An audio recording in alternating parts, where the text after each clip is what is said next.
Today I'd like to first explain the difference between the two people that encountered Jesus in today's gospel, the Pharisee and this woman.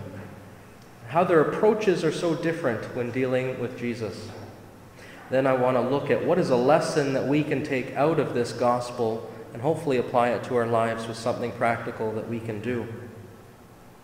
Today's gospel, we see two completely different people that enter with Jesus. This Pharisee, whose name is Simon, and the woman simply referred to as a sinner.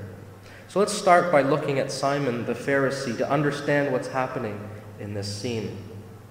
Simon invites Jesus over to his home for dinner. In this time, Jews would only share a meal with someone who had a good reputation, someone whose reputation and character was of good standing, that was maybe even on equal level with them, on par, or maybe even someone above them so that they would look good in terms of, well, I had so-and-so over at my house.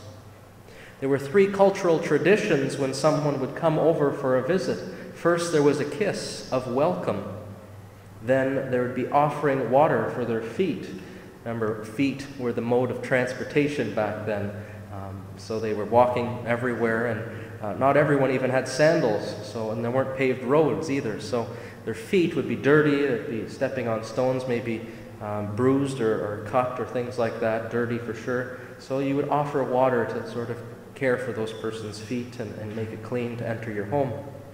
And then they would provide oil for them to maybe freshen up, to wash their face, to put on their head. And this makes sense because there wasn't buildings like this, and there wasn't very much shelter. You were always outside all the time, so the sun is beating down on you all the time. So the oil would be kind of like maybe the first version of sunscreen.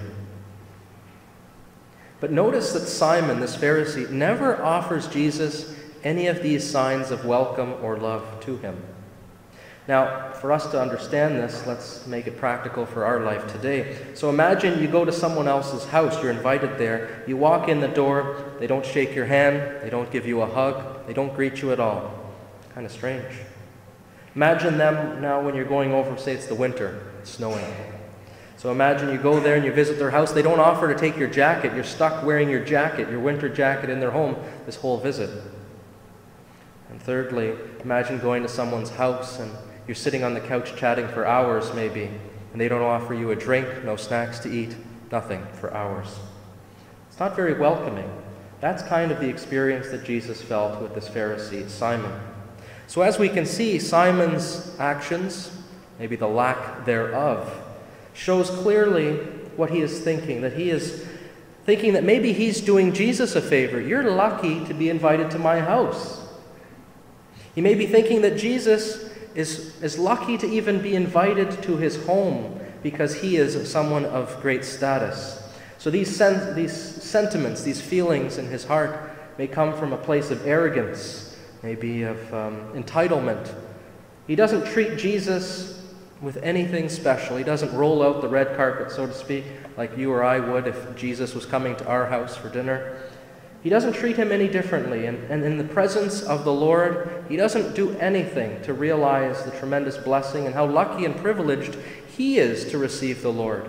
Instead, he thinks that Jesus is lucky to even be invited to his home.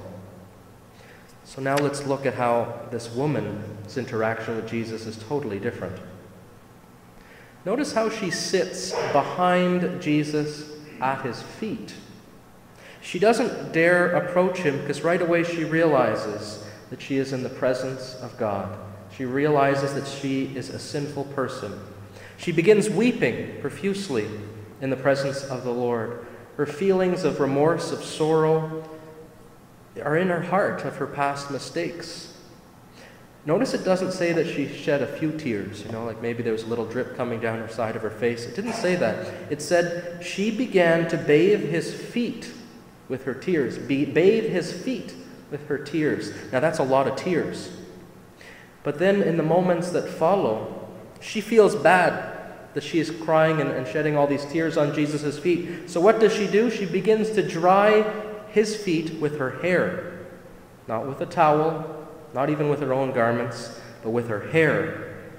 Imagine this, Well, you can figure it out. Imagine, you can put that together. It reveals something of her poverty, though, and how desperate her times were to use her hair to dry Jesus' feet. And then what does she do, this beautiful act of tenderness and love? She rubs Jesus' feet with this ointment. Again, the feet are very sore. They didn't have nice arch support and beautiful shoes that we have today. So she was rubbing his feet with ointment. It was a beautiful gesture of welcome, of love, of care. Let's pause right there. Now, when we look at these two people, the Pharisee Simon and this woman, they are completely different in how they welcome and treat Jesus when they are in his presence. Now, what happens next in this event reveals to us the main lesson that we can draw from our gospel. When the Pharisee sees what this woman is doing, he immediately is almost repulsed by it.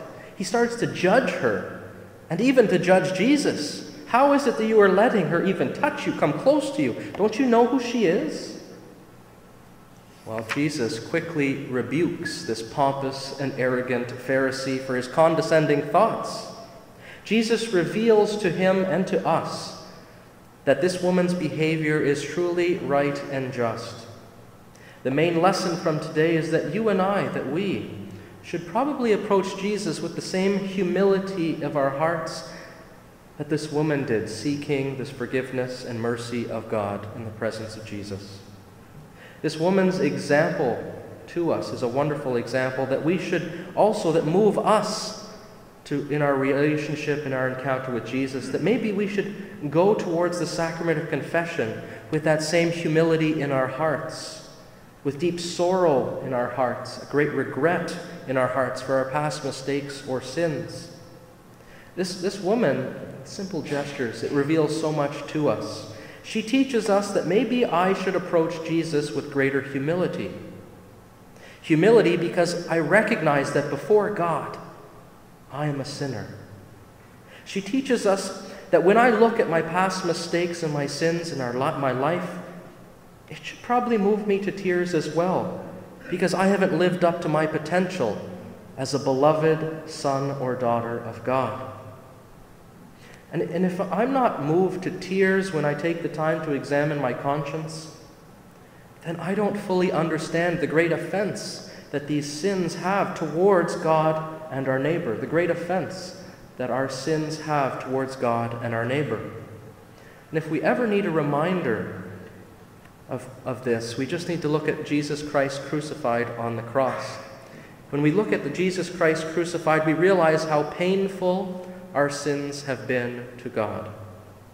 And it also shows us just how much it cost to heal, to forgive, and to undo the punishments that come from our sins in the past. This crucified Christ also shows us just how far God is willing to go to heal us, to forgive us, and to love us. But sometimes we can be a little bit like the Pharisee in today's reading. He didn't think his sins were that bad. He didn't even realize them even in the presence of the Lord. He was so full of himself, he thought he was such a wonderful person, that he didn't even bring it up. It didn't bother him that he was in the presence of God. He didn't think his sins were that bad. But really, every sin is bad. Every sin, no matter how small it is, in our opinion, maybe we think we just have small sins. Every sin, no matter how small, is damaging in our relationship with God, and certainly it marks our soul in a negative way, if left unchanged. Now, I can't help but make a small digression here.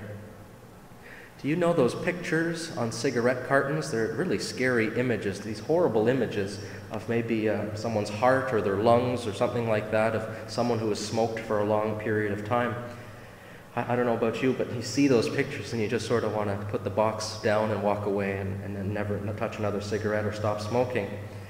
But I think that that's a great example, a great comparison to make at this point, because it's easy to think that these little cigarettes aren't that bad. They're just these little things and other people are doing them. It's just a cigarette, just one or two here and there, and then it's not that bad.